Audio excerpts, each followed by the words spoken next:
কোনটা কি মাছ? এইটে? এইটাকে বলা হয় গনগনি মাছ। দাদা এই যে কি স্বাদের মাছ, ডাক শুনিছো?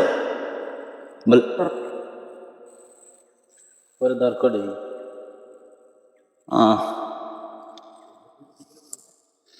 দেখো না, সব আমি আল্লাহ দেখুন, দেখছো না?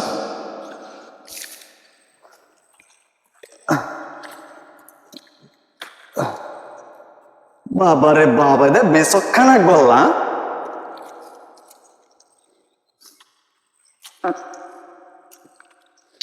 হচ্ছে ওর নাম হচ্ছে শারমিন আক্তার।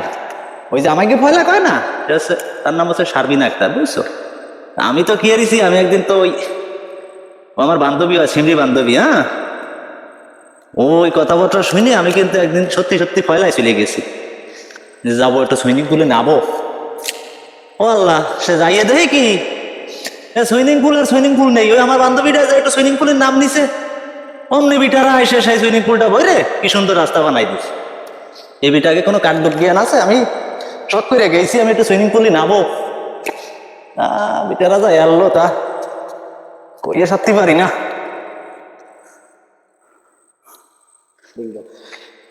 মাল পাইছি দেশীয় জায়গার, যারে বলা হয় দেখেন একটু সে কি মাল। হ্যাঁ, এটা হচ্ছে আমাকে দেশীয় জায়গার সাপ।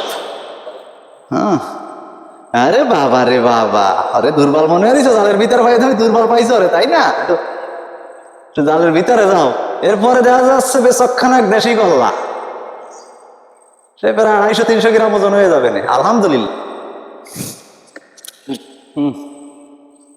লাইন আছে আমার সাইডে কইছি।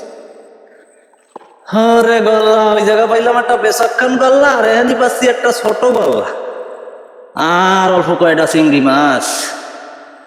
কি আর করবো, গরিবের জীবনই এরকমই হয়, কিচ্ছু করার নাই, সব উপরওয়ালার হাতে।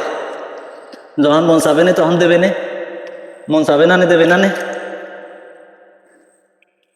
চেষ্টা করে যায়, জাইলের গুণ হচ্ছে সামনে বরাবর, জাইলের গুণ পিছনে নাই, জাইলের গুণ বরাবর সামনে।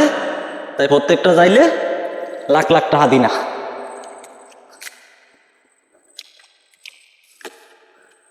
সব মানুষেরও কপাল, আর জাইলেরও আল্লাহ দিছে একটা কপাল।